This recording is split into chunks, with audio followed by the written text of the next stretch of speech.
서울 강남의 오래된 단독주택에서 자란 한도윤 원장은 올해 62이며 사설 종합병원을 운영해 왔습니다. 그는 주변에 자랑할 만한 사람이었고 늘 조용하고 점잖게 말하는 사람이었죠. 세상보다도 더 아꼈던 이는 28살 외동딸 한유진이었습니다. 도윤은 늘 이렇게 말하곤 했습니다. 나는 강남 쇠브람스 병원의 원장 한도윤입니다. 환자 한 명 한 명이 내 가족이라고 생각하고 지내죠. 그 말은 진심이었고 병원 직원들도 그를 믿고 따랐습니다. 유진은 전업이 없었지만 부족함 없이 자랐습니다. 넓은 집, 풍족한 생활, 하고 싶은 것은 무엇이든 허락받았고 아버지는 그런 딸을 미소로 바라봤습니다. 유진은 사람 앞에서는 자신을 당당히 소개하곤 했습니다. 저는 한유진이에요. 아버지 병원 일은 잘 모르지만 뭐 편하게 지내고 있어요. 어딘가 태평한 말투였죠. 한편 중요한 인물인 신경외과 의사 강현우가 등장합니다. 32살의 그는 도윤 원장이 운영하는 병원에서 일하며 성실함으로 이름이 나 있었고 주변 동료들도 그를 신뢰했습니다. 어린 시절 아버지를 잃고 어머니와 단둘이 살아온 인물로 가족이라는 단어에 애착이 강했죠. 도윤은 어느 날 이 두 사람을 소개하며 말했습니다. 현우 씨, 우리 유진이가 아직 어려서 잘 부탁합니다. 현우는 고개를 깊이 숙였습니다. 네, 원장님. 최선을 다하겠습니다. 그는 유진이 마음에 들었고 무엇보다 도윤의 병원을 지켜주고 싶다는 생각을 품고 있었죠. 그래서인지 데이트 자리에서도 늘 정중하고 배려 깊었습니다. 하지만 유진은 어깨를 털며 가볍게 말했습니다. 현우 씨, 오늘 명품 매장부터 들를래요? 거기 가보고 싶어서요. 현우는 미소를 잃지 않았습니다. 그럼요. 편하신 대로 하세요. 그 순간 그는 알 수 없는 거리감을 느꼈습니다. 유진의 눈빛에는 세상 모든 것이 당연하다는 기색이 묻어 있었고 주변을 무시하는 말투가 은근히 드러났습니다. 그러나 현우는 그마저도 이해하려고 애썼습니다. 왜냐하면 이 인연이 자신의 미래와 어머니의 안정을 가져다 줄 것이라 믿고 있었기 때문이죠. 강현우의 어머니 박미정은 부산에서 작은 미용실을 운영하며 조용히 살아가는 58배 여성입니다. 남편을 일찍 떠나보낸 뒤 홀로 아들을 키웠고 아들이 의사가 되었을 때 누구보다 크게 울며 기뻐했던 사람입니다. 어머니 덕분이에요. 현우가 그렇게 말했을 때 미정은 손등으로 눈물을 훔치며 웃었습니다. 아니다. 내가 잘한 거다, 현우야. 이런 가정사 때문에 현우는 상대방의 가족을 진심으로 대하는 편이었고 유진의 아버지 도윤을 진심으로 존경했습니다. 유진과의 관계에도 최선을 다하려 했습니다. 데이트 때마다 차문을 열어주고 길을 걸을 때는 그녀가 넘어지지 않도록 조심스레 손을 내밀었습니다. 하지만 유진은 그런 배려를 별 감흥 없이 받아들이곤 했습니다. 현우 씨, 그건 다음에 사고와 저 사람, 왜 이렇게 늦게 주는 거야? 유진은 카페 직원에게도 퉁명스러운 표정을 지었고 현우는 조용히 상황을 정리하느라 애를 먹었습니다. 문제는 유진이 현우의 어머니를 처음 만났을 때 확실히 드러났습니다. 그날 미정은 긴장한 손끝을 가만히 감추고 작은 꽃다발을 들고 서울로 올라왔습니다. 처음 뵙겠습니다. 유진 씨, 우리 현우가 많이 좋아하더라고요. 조심스럽고 따뜻한 인사였죠. 그러나 유진은 짧게 고개만 끄덕이며 말했습니다. 네, 뭐 앉으세요. 그 말투가 어딘가 건성 같았고 미정은 순간적으로 움찔했습니다. 현우는 그 모습을 보고 마음이 서늘해졌습니다. 어머니가 괜히 눈치를 살피는 순간 그는 말없이 물컵을 들었습니다. 대화 중 유진이 무심히 말을 뱉었습니다. 어머니는 부산에서 미용실 하신다고 했죠? 힘들지 않으세요? 요즘 그런 일은 좀 그렇잖아요. 미정의 얼굴에 잠시 그늘이 드리워졌습니다. 현우는 급히 부드럽게 말했습니다. 유진 씨, 어머니는 그 일을 정말 좋아하세요. 손님들이 다들 어머니 손을 찾습니다. 유진은 어깨를 한번 으쓱할 뿐 별 반응이 없었습니다. 아, 네, 그렇군요. 그 순간 식탁 위에는 설명하기 어려운 정적이 내려앉았고 미정은 손끝이 떨리는 것을 감추려고 계속 컵을 잡아당겼습니다. 현우는 그 손을 보며 마음이 천천히 무거워져 갔습니다. 그날 만남은 겨우 마무리됐지만 미정이 돌아간 뒤 현우는 깊은 한숨을 쉬었습니다. 유진은 그런 변화를 눈치채지 못하고 말했습니다. 우리 다음엔 제주도 갈까? 아버지 카드 쓰면 되니까 편하긴 하잖아요. 현우는 짧게 눈을 감았습니다. 유진의 순수한 면을 믿고 싶었지만 마음 어딘가에서 작은 균열이 생기기 시작했죠. 세 사람이 만난 뒤 며칠 동안 강현우는 마음이 쉽게 가라앉지 않았습니다. 병원 복도를 걸을 때도 유진과의 대화가 머릿속에서 돌아갔고 어머니의 굳어진 미소가 눈앞에 떠올랐습니다. 그럼에도 그는 스스로를 다독였습니다. 유진 씨도 아직 어려서 그래요. 조금만 지나면 나아질 거예요. 이렇게 스스로에게 말하며 진료실 문을 열었습니다. 그날 저녁 한도윤 원장은 현우를 따로 불렀습니다. 현우 씨, 요즘 유진이랑 잘 만나고 있나요? 도윤은 늘 그렇듯 부드러운 눈빛을 보였습니다. 현우는 정직하게 답했습니다. 네, 원장님. 최대한 잘 맞춰보려고 하고 있습니다. 도윤은 잠시 미소를 지었지만 곧 깊은 한숨을 내쉬었습니다. 유진이가 마음에 상처가 많은 아이입니다. 겉으로는 괜찮아 보여도 사실 외로움을 많이 타요. 그의 목소리에는 아버지로서의 미안함이 묻어났습니다. 어릴 때부터 제가 병원 일로 바쁘다 보니 제대로 돌보질 못했어요. 혹시 실수하거나 예의에 어긋나는 말이 있어도 이해해주면 좋겠어요. 현우는 잠시 말없이 고개를 끄덕였습니다. 네, 노력해보겠습니다. 그 말을 한 뒤에도 마음은 무겁기만 했습니다. 그러나 그날 밤 유진에게서 연락이 왔습니다. 현우 씨, 내일 시간 돼요? 새로 생긴 라운지 가고 싶어서요. 애교 섞인 문장이었지만 현우는 어딘가 망설여졌습니다.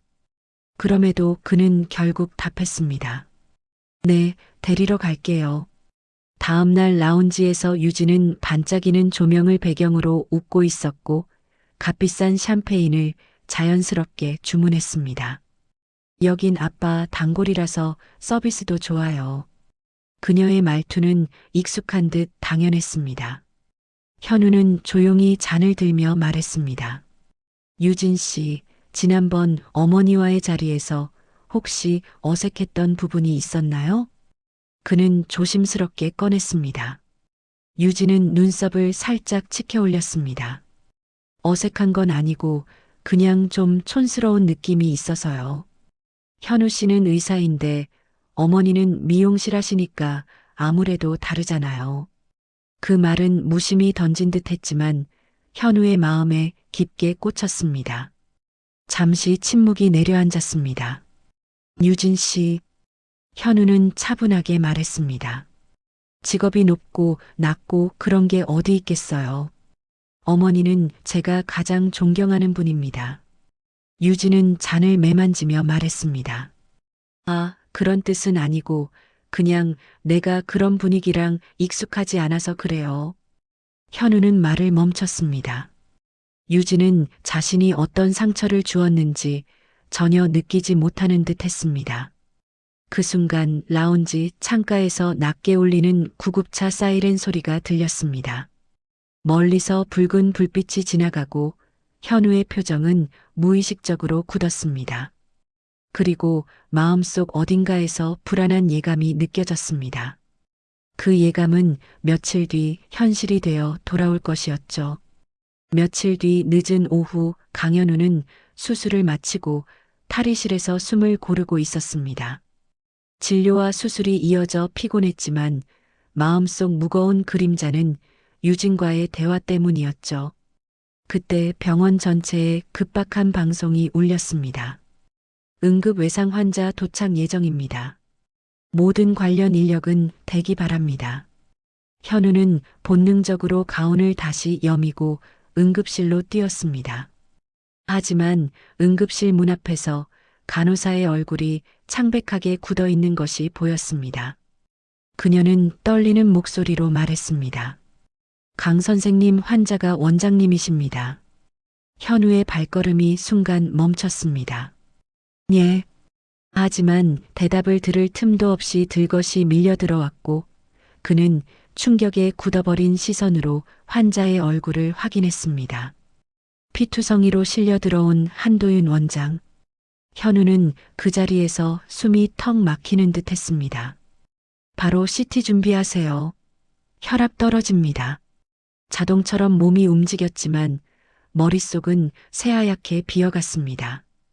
도윤은 교통사고로 크게 다쳤고 이미 다수의 장기 손상이 진행된 상태였습니다. 현우는 온 힘을 다해 수술에 들어갔습니다. 원장님 버텨주세요. 제발.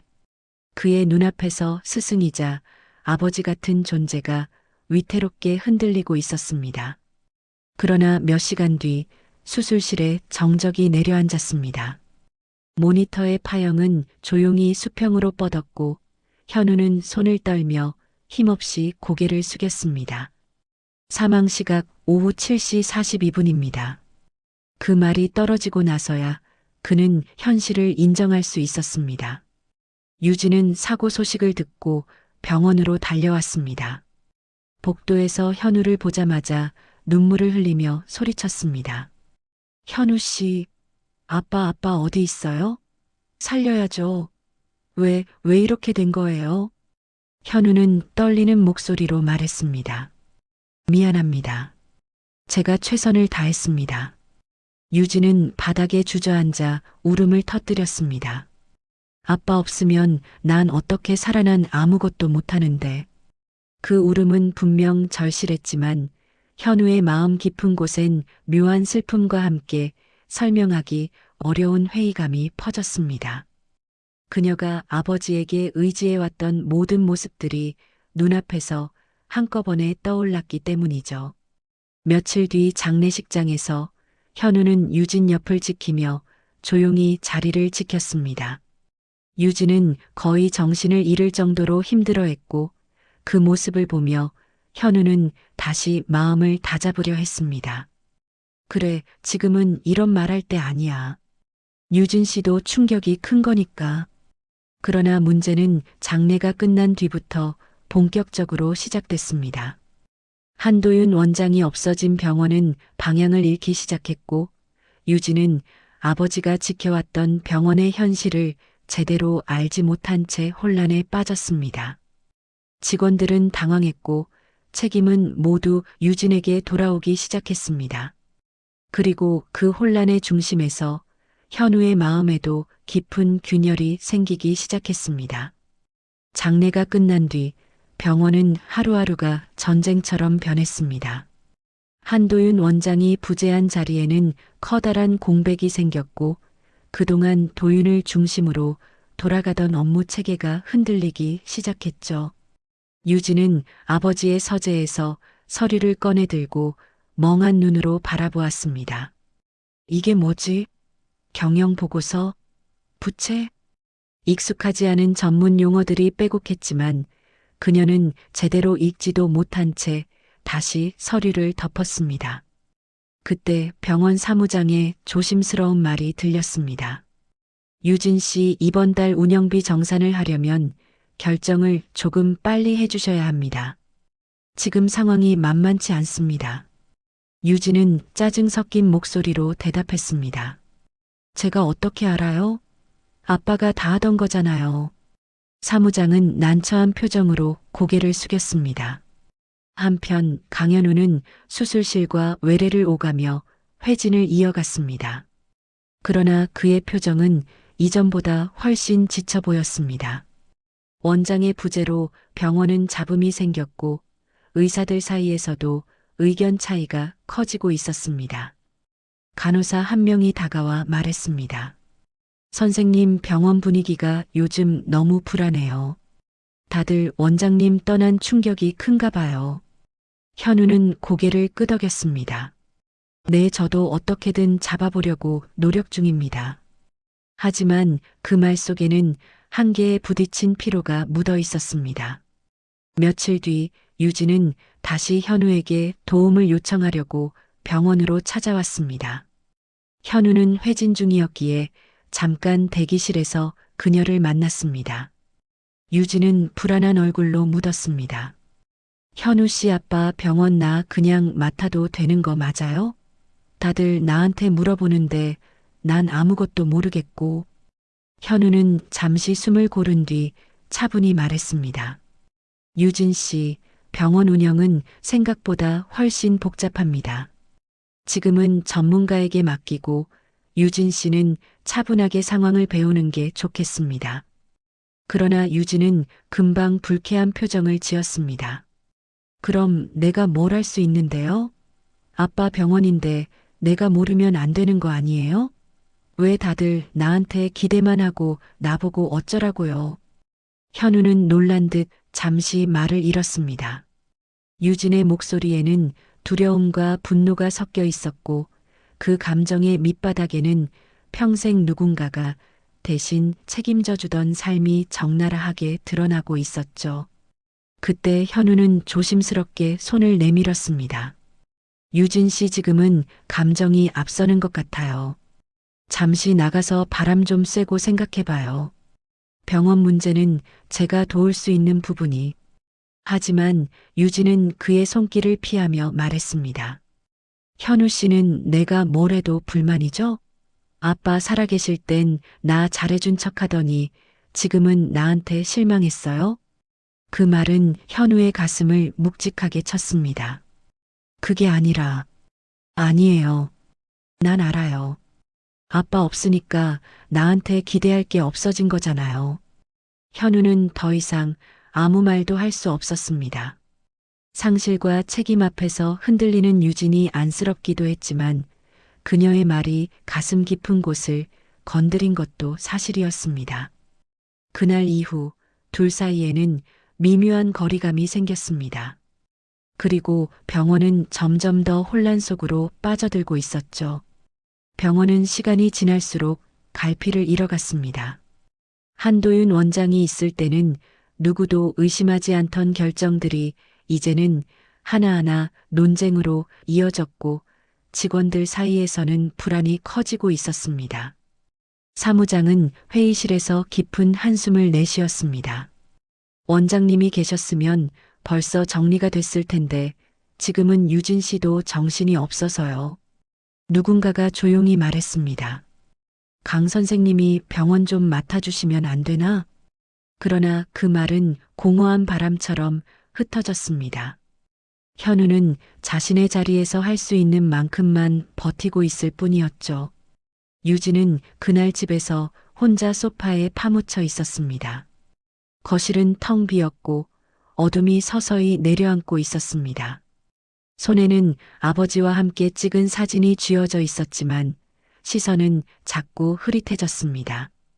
아빠, 왜 이렇게 갑자기? 그녀는 속삭이듯 말하며 사진을 가만히 어루만졌습니다. 잠시 뒤 휴대폰이 울렸습니다. 화면에 뜬 이름은 강현우. 유진은 잠시 망설였지만 받았습니다. 왜요? 목소리는 이미 지쳐 있었습니다. 현우는 고요하게 말했습니다. 유진 씨, 내일 병원에 잠시 들를 수 있을까요? 직원들이 많이 흔들리고 있습니다. 유진 씨가 얼굴이라도 보여주면 갈피를 좀 잡을 것 같습니다.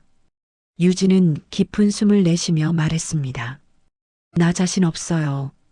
가면 또 내가 뭘 하라고 할 거고 난 아무것도 모르는데. 현우의 목소리는 차분했지만 단호했습니다. 그래도 가야 해요. 유진 씨가 병원장의 딸이죠. 지금은 누가 대신해 줄 수 없습니다. 그 말에 유진은 몸을 일으키며 울컥했습니다. 현우 씨는 왜 항상 나한테 이렇게 무거운 말만 해요? 나 힘든 거 모르죠? 아빠 없애고 세상이 다 무너졌는데. 현우는 숨을 길게 들이켰습니다. 알아요.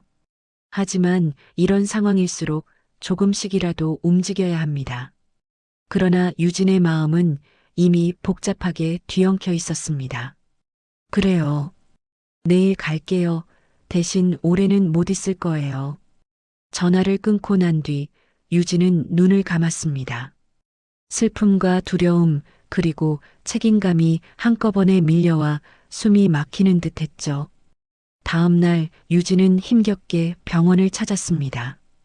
직원들은 그녀를 보자 고개를 숙였지만 그 시선에는 걱정과 기대가 뒤섞여 있었습니다. 유진은 그 시선을 마주할 용기를 내지 못한 채 속삭였습니다. 저기 그냥 조금만 보고 가려고요. 현우가 다가와 조용히 말했습니다. 고맙습니다. 오늘은 그것만으로도 괜찮습니다.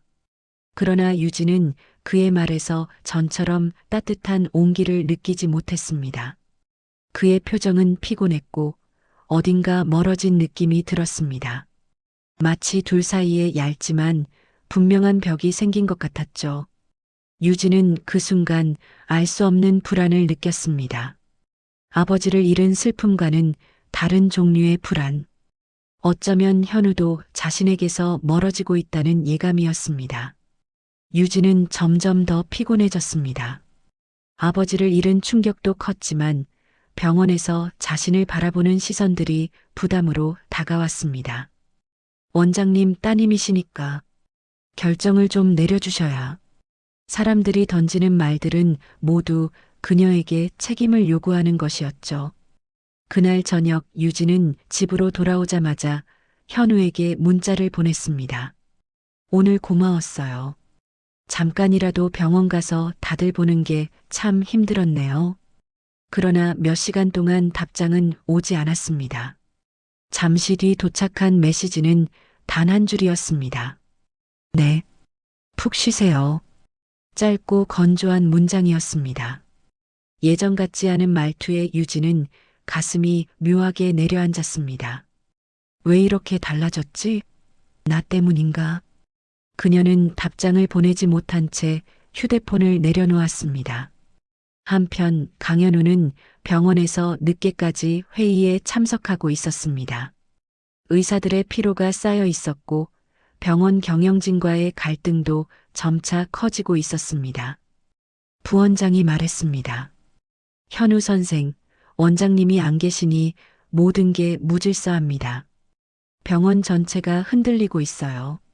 선생이 중심을 좀 잡아줘야 하는 것 아닙니까? 현우는 깊은 한숨을 쉬며 말했습니다. 저는 아직 그런 위치가 아닙니다. 그리고 유진 씨가 있습니다. 부원장은 답답한 듯 말했습니다. 한유진 씨요? 그분은 병원 운영에 대한 이해가 너무 부족합니다.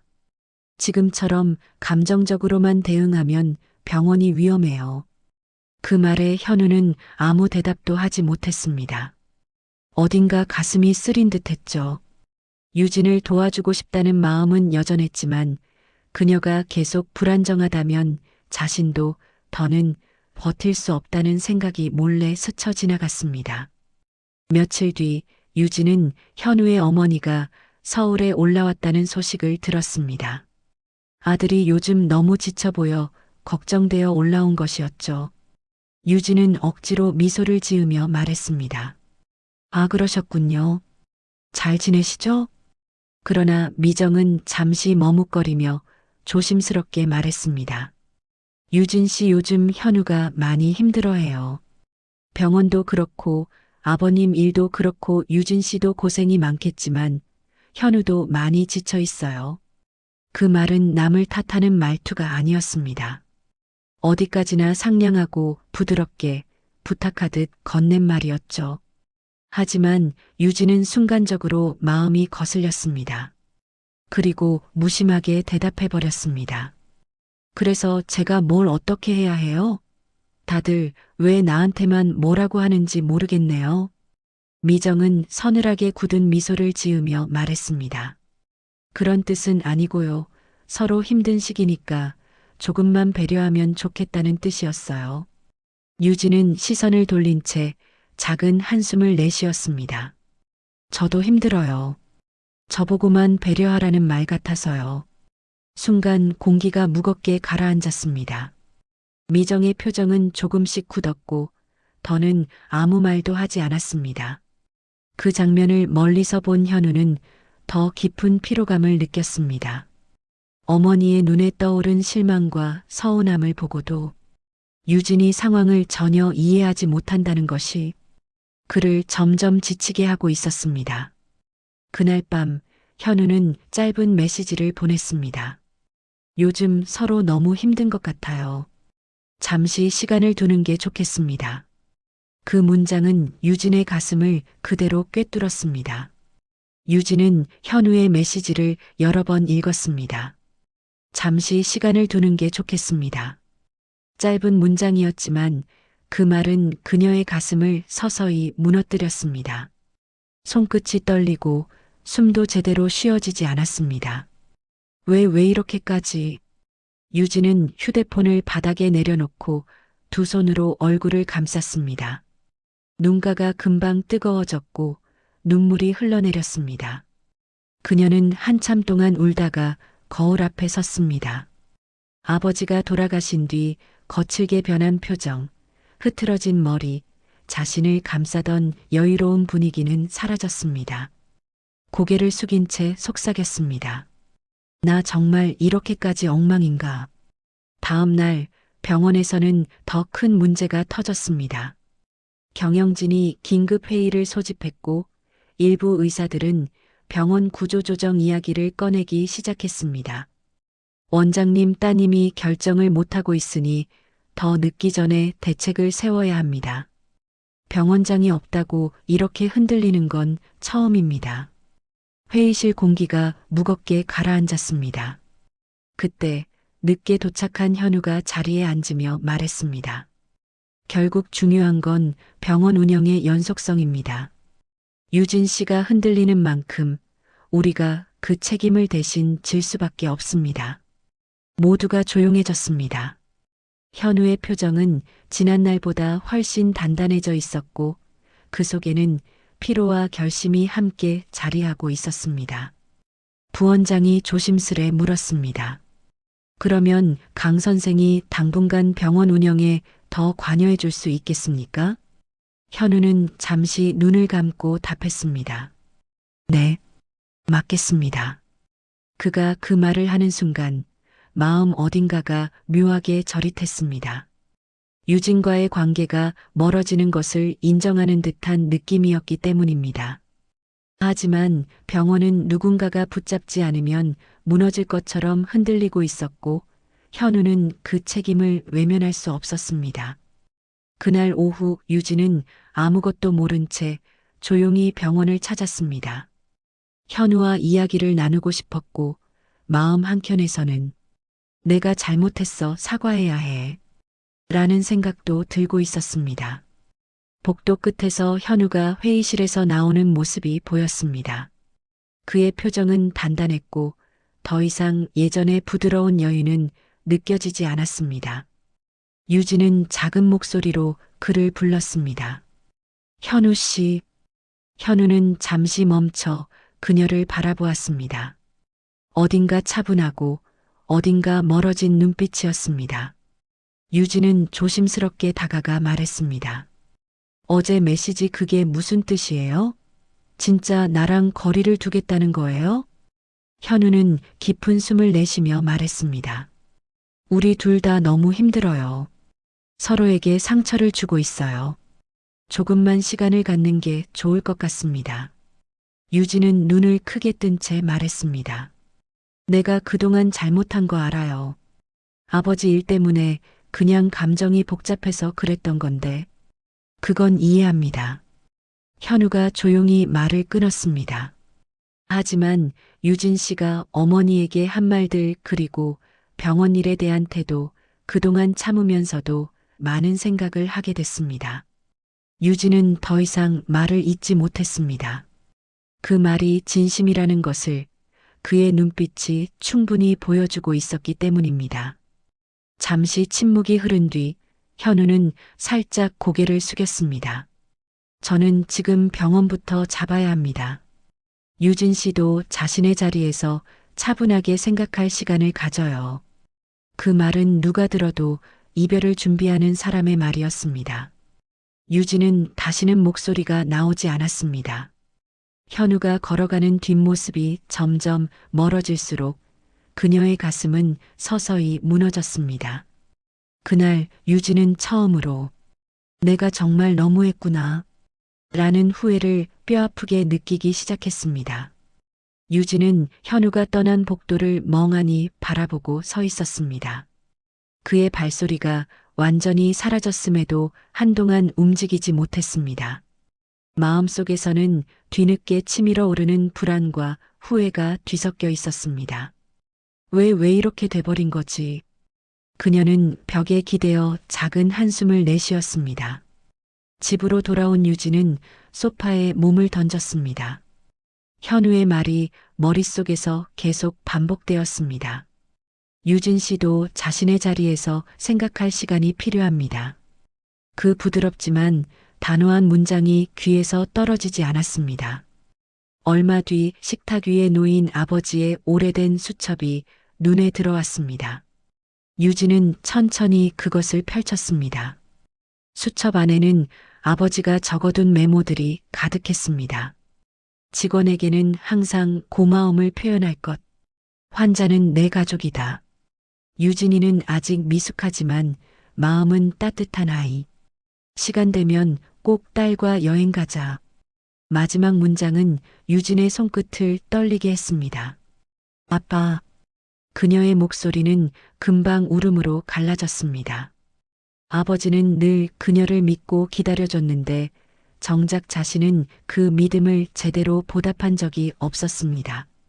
그리고 그런 자신을 가장 아꼈던 사람이 떠났습니다. 이제는 돌려놓을 수 없는 시간들만 남아 있었습니다.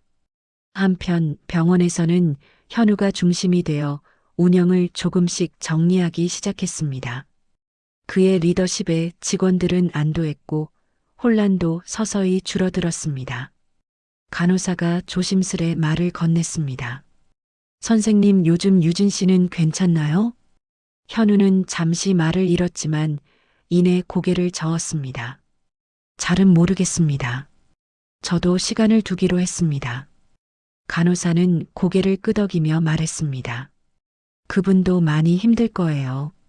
원장님 돌아가신 충격도 크셨겠죠. 현우는 대답 대신 미묘하게 흔들리는 눈빛으로 바닥을 바라봤습니다. 그도 유진의 슬픔을 모르지 않았습니다. 하지만 그 슬픔 속에서 보여준 행동들도 여전히 마음을 아프게 하고 있었습니다. 며칠 뒤 유진은 결심한 듯 병원을 다시 찾았습니다. 현우를 만날 생각은 없었지만 이제 최소한 내가 해야 할 일은 해야 한다. 라는 마음으로 간 것이었습니다. 병원의 경영회의가 한창일 때 유진은 조용히 회의실 문을 열었습니다. 직원들은 놀란 눈으로 그녀를 바라보았습니다. 유진은 숨을 한번 고르고 말했습니다. 죄송합니다. 제가 그동안 너무 많은 것을 모르고 살아왔습니다. 앞으로는 여러분이 도와주신다면 배울 준비가 되어 있습니다. 병원을 지키고 싶어요. 아빠가 사랑하던 곳이니까요.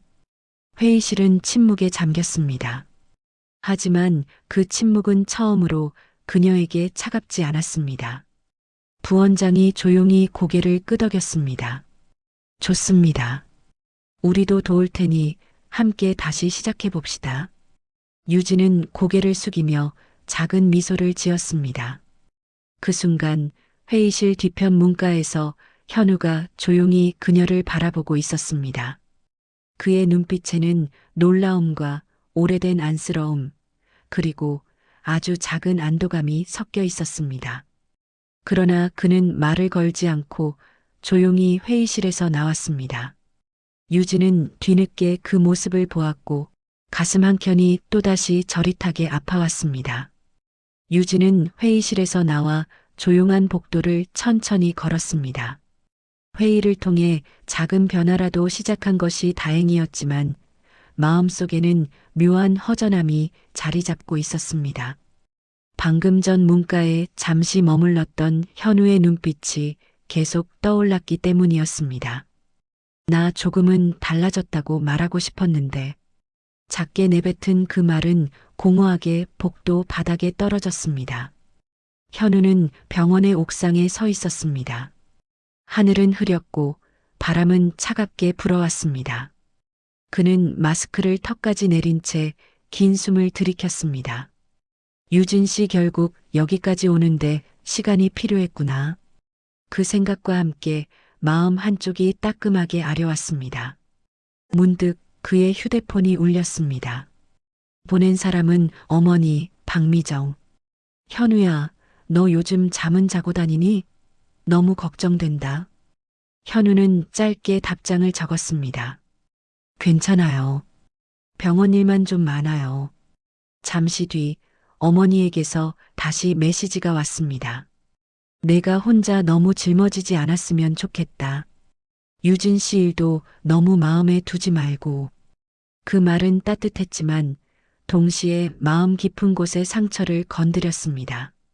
현우는 폰을 내려놓고 중얼거렸습니다. 어머니, 제가 어떻게 마음에 두지 않겠어요. 유진이 시도 때도 없이 던지던 말들, 어머니에게 무심하게 했던 말투, 자신의 슬픔만 강조하며 상대방의 상처를 보지 못했던 모습들, 그 모든 기억이 옅은 그림자로 남아 있었습니다. 그날 저녁 유진은 집에서 조용히 앉아 아버지의 수첩을 다시 펼쳤습니다. 그리고 또 다른 문장을 발견했습니다. 유진이는 때때로 사람 마음을 잘 모른다. 그래도 누군가 옆에서 지켜봐주면 언젠가는 따뜻한 사람이 될 아이. 문장의 끝에 작은 동그라미 표시가 있었고 잉크가 번져 있었습니다. 아버지가 적다가 멈춘 흔적 같았습니다. 유진은 그 문장을 손끝으로 천천히 따라가며 속삭였습니다.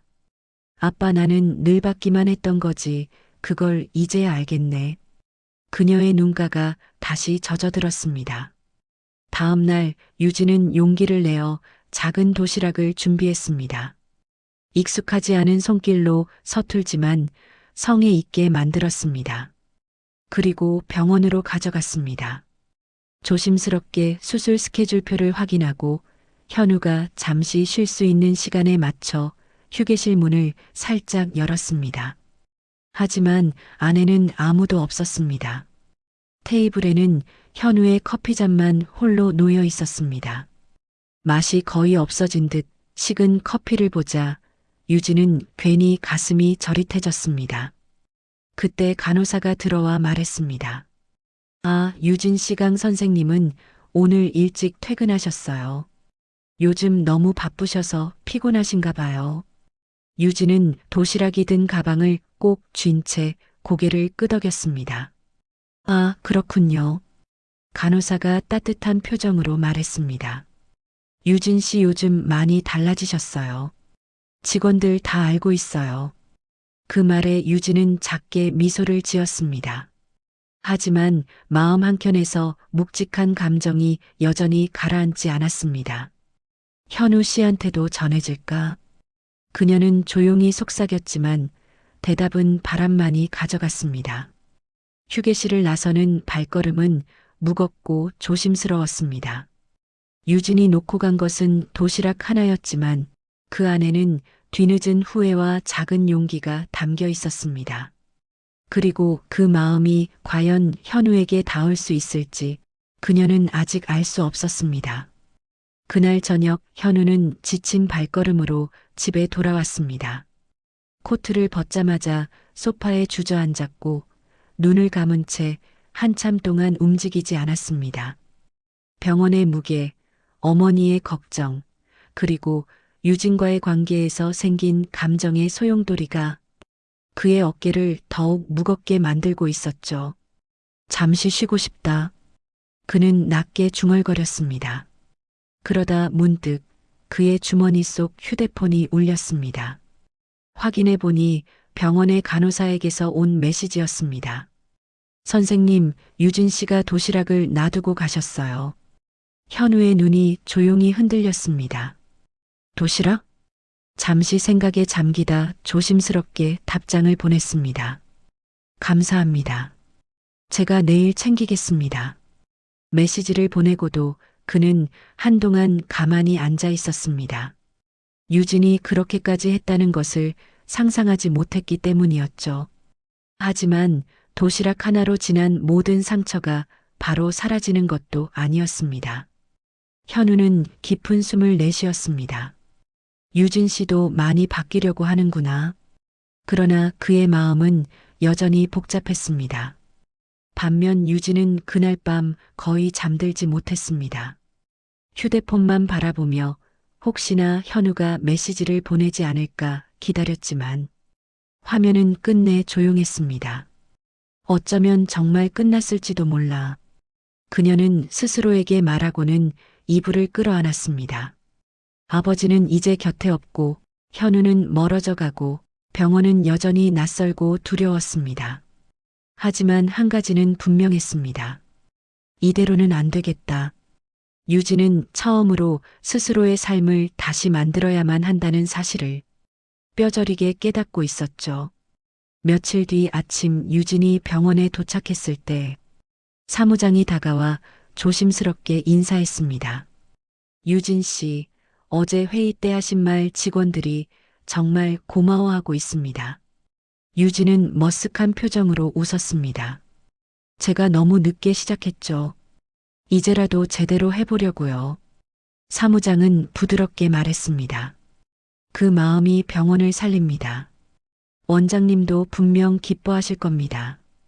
그 말은 유진의 마음을 살짝 흔들었습니다. 아버지가 떠난 빈자리가 너무 컸지만 이제는 그녀가 그 자리를 조금씩 채워야 한다는 걸 깨닫고 있었습니다. 그때 복도 끝에서 현우가 걸어오는 모습이 보였습니다. 그는 피곤한 표정이었지만 어제보다 조금은 편안해 보였습니다. 유진은 심장이 쿵 하고 내려앉았습니다.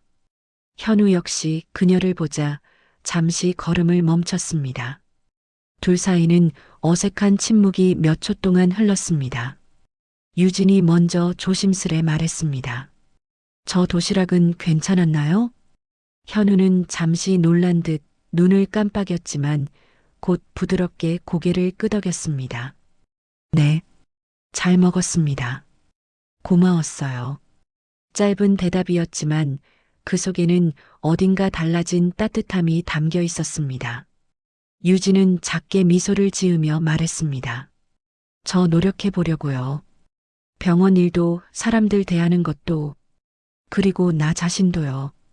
현우는 그 말을 듣고 몇 초 동안 유진을 가만히 바라보았습니다. 그의 눈빛에는 놀람, 안도, 그리고 아주 조심스러운 신뢰가 함께 비쳤습니다. 그 말 듣고 싶었습니다.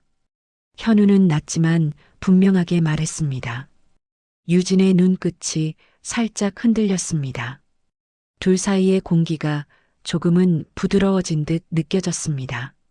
하지만 그럼에도 서로가 다시 예전으로 돌아가기는 쉽지 않았습니다. 아직 남은 감정들이 있었고 해결되지 않은 상처들도 남아 있었죠. 그때 병원 호출벨이 울렸습니다. 현우가 잽싸게 장비를 챙겼고 유진에게 말했습니다. 저 다시 이야기해요. 나중에. 그는 급히 회진으로 향했고 유진은 그의 뒷모습을 조용히 바라보았습니다. 그는 여전히 멀지만 예전처럼 완전히 다친 사람은 아니었습니다. 유진은 작게 속삭였습니다. 그래, 나중에 다시 이야기하자. 그 말은 누군가에게 들리지 않았지만 그녀의 마음속에서는 오랜만에 작은 빛이 켜진 순간이었습니다. 봄 기운이 서서히 스며들기 시작한 어느 아침, 병원 로비에는 환한 햇살이 내려앉아 있었습니다. 한동안 혼란스럽게 흔들리던 병원도 차츰 안정을 찾아가고 있었고 직원들의 얼굴에도 피로 속 작은 여유가 보이기 시작했습니다. 유진은 일찍 병원에 도착해 사무실 조명을 켜고 서류를 펼쳤습니다. 예전 같았더라면 눈길도 주지 않았을 보고서였지만 이제는 천천히 하나씩 이해하려고 노력하고 있었습니다. 사무장이 조심스럽게 문을 두드리며 들어왔습니다. 유진 씨, 경비 조정안 잘 검토하셨습니다. 많이 분명해졌어요. 유진은 머쓱하게 웃었습니다. 제가 이해한 게 맞는지 걱정했어요. 그래도 조금씩 감이 오기 시작하는 것 같아요. 그 말에 사무장은 진심 어린 미소를 보였습니다. 원장님도 분명 흐뭇해 하실 겁니다. 유진은 고개를 숙이며 작은 숨을 내쉬었습니다. 아버지가 없는 자리에서 홀로 결정을 내려야 한다는 부담은 여전히 컸지만 그 속에서 도망치지 않고 서 있다는 사실이 그녀를 조금씩 단단하게 만들고 있었습니다. 그날 오후 유진은 병원 옥상으로 향했습니다. 잠시 바람을 쐬고 싶었고 마음도 정리하고 싶었습니다. 문을 열자 익숙한 등이 보였습니다. 강현우였습니다. 그는 손을 주머니에 넣고 먼 하늘을 바라보고 있었습니다.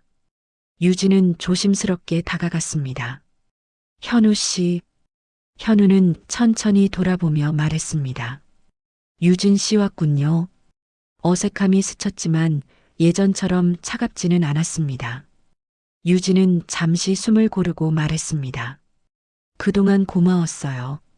그리고 미안했어요. 아버지 돌아가시고 병원 일도 몰랐고 그 때문에 제가 많이 무너졌던 것 같아요. 현우는 조용히 고개를 끄덕였습니다. 말 한마디 없이 듣고 있는 모습이 예전과 닮아 있었지만 그의 표정에는 분명 성숙한 거리감도 자리하고 있었습니다. 유진은 한 걸음 더 다가서며 말했습니다. 현우 씨가 어머니와 나 사이에서 힘들어했던 것도 알아요. 지금 생각하면 제가 참 많은 걸 놓치고 있었네요. 정말 미안합니다. 이번에는 현우가 차분히 입을 열었습니다. 저도 유진 씨가 힘들다는 걸 몰랐던 건 아닙니다. 하지만 그때는 서로 감정이 너무 어지러웠죠. 둘은 잠시 말이 없었습니다. 바람이 옷자락을 흔들었고 멀리서 병원의 소란스러운 생활 소리만 들려왔습니다. 현우가 천천히 말을 이었습니다. 유진 씨가 변하려고 노력하고 있다는 걸 알고 있습니다. 직원들도 다 느끼고 있어요. 그리고 저도 느꼈습니다. 유진의 눈가가 살짝 흔들렸습니다. 그 말이 너무 따뜻하게 느껴졌기 때문이었습니다. 하지만 현우의 다음 말은 더 조심스러웠습니다. 지금 우리가 예전처럼 돌아갈 수 있을지는 잘 모르겠습니다. 서로 많이 다쳐 있었고 아직 정리가 안 된 부분도 있습니다. 유진은 고개를 끄덕였습니다. 네, 알아요. 억지로 돌아가자는 말 하려고 한 건 아니에요. 그녀는 작은 미소를 지으며 말했습니다. 그냥 고마웠다고, 미안했다고. 그리고 언젠가 우리가 괜찮은 모습으로 다시 이야기할 수 있으면 좋겠다고. 그 말만 하고 싶었어요. 현우는 마침내 부드럽게 웃었습니다. 예전처럼 따뜻하지만 더 깊어진 얼굴이었습니다. 네. 언젠가는요. 지금은 서로의 자리에서 잘 버텨보는 게 먼저겠죠. 유진은 그의 말에 조용히 고개를 숙였습니다. 마음 한켠이 시렸지만 그 시림은 이제 절망이 아니라 성장의 통증이었습니다. 둘은 오래 서 있지 않았습니다. 그저 고요한 바람 속에서 조용히 서로의 마음을 정리할 시간을 가졌습니다. 옥상 문을 나서며 유진은 작게 미소를 지었습니다. 아빠, 나 이제 혼자서도 걸어볼게. 병원은 여전히 복잡했고 현우와의 거리는 아직 아득했지만 삶은 분명 조금씩 앞으로 움직이고 있었습니다. 한도윤 원장이 남긴 병원도 그의 딸 유진의 삶도 이제 새로운 시작을 향해 천천히 나아가고 있었습니다. 그리고 그 길 끝에서 유진이 더 단단하고 따뜻한 사람이 될 거라는 믿음만은 흔들리지 않은 채 남아 있었습니다.